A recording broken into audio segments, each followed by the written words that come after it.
Good at Camp Blood, ain't you? Must be my imagination.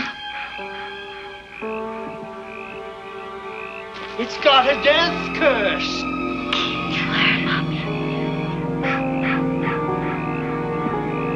Hello? Who's that?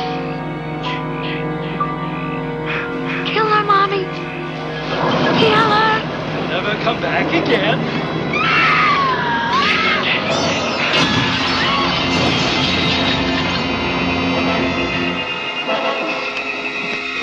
And he's still there. In the early 70s, I made a horror film with Wes Craven called Last House on the Left, which had some notoriety and some success initially. But as a byproduct, both Wes and I got reputations as being people that would produce really disgusting stuff and cheap. You know? So if you wanted puke in a bucket and cheap, you know, call Sean and Wes. Finally, I got to do some kids' films in the late 70s. I did a Bad News Bears kind of rip-off film called Here Come the Tigers. And after we did that, we had this notion of doing sort of a soccer movie. Well, at that point, everybody was saying what America really needs now is a good family film. So Sean and I set out, and he got the funding, and God love him, we made 2 wonderful family films. And once again, America had lied. It did not want to see good family films. Evidently, America wanted to see Halloween. Because in 1979, Halloween was absolutely raking in the box office dollars. I was playing around with titles, and one of the titles that just came into my head at the time was Friday the 13th. And out of frustration, I said, Friday the 13th. Christ, if I had a picture called Friday the 13th, I could sell that. He said to me, I'm going to make the scariest picture ever made. It's going to be called Friday the 13th. So, and I said, well, who am I to question? And I went to school basically on the movie Halloween, saw it once, figured out what a good horror film would need. First of all, you have to start with a prior evil, something that happened a long time ago that was really bad. Then you have to have a group of adolescents, or slightly post-adolescents, who are in an environment in which they cannot be helped by adults. The other thing I learned from Halloween is that if you make love, you get killed. So I had to figure out a way to do that. We took out this ad in Variety that said, Friday the 13th, the most terrifying film ever made, was a great big block letters crashing through a mirror. He was very open about the fact that he was definitely going to make people sit up and watch this movie. Ta-da! Sean and I talked about all the possible places that it could be, and I came up with a summer camp. How far is it to Camp Crystal Lake? They have to watch themselves be thinned out one by one.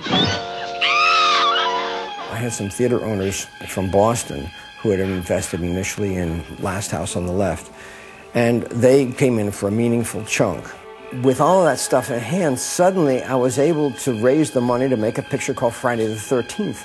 To my way of thinking, Friday the 13th was very much like, hey, kids, we're going to make a movie. Do your best, all right? Very fortunate to run into Barry Moss in New York, worked with Julie Hughes, and they were primarily theatrical casting agents, but they were able to help us cast the movie. As soon as I think they were associated with it, it brought it up a notch.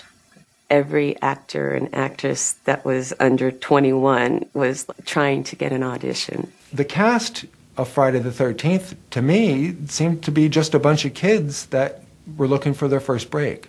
You think you're going to last all summer? I don't know if I'm going to last all week.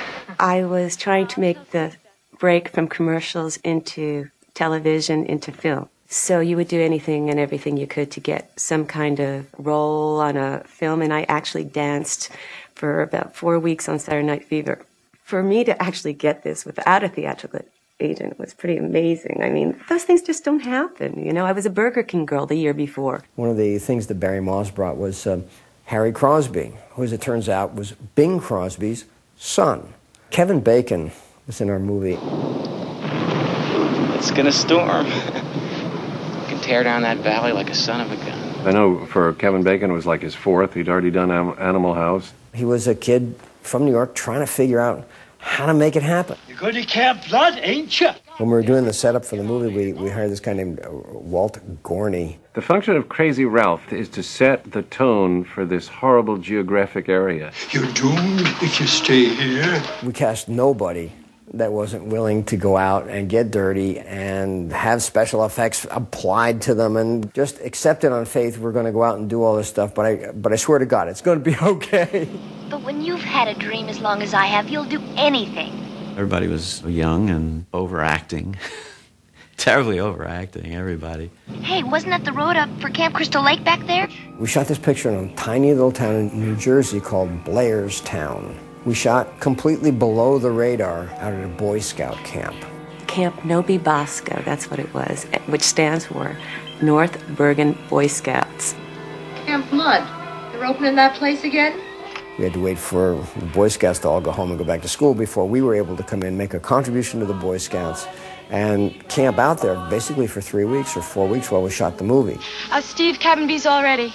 There was not one person that ever really complained about how cold it was and wet and just dreadful. Jack and Marcy are going to get drenched. We didn't actually have a real whole script. We would get pages that day, and they would change what we did have. They'd change them the next day, you know. So it was kind of like we got to find out as we were going along. How are you? Well, I'm Mrs. Voorhees. The image always was of me was that I was this girl next door. And of course, I've always said that there wasn't a gal that ever lived next door to me that I wanted to be like. I'm not afraid. Betsy Palmer had worked in television on the morning talk shows, and she was squeaky clean. Comparable to the Doris Day type. I was always trying to prove that I wasn't the girl next door. I had a Mercedes, which I'd had a number of years, and it broke down on the Connecticut Turnpike. So I said to myself,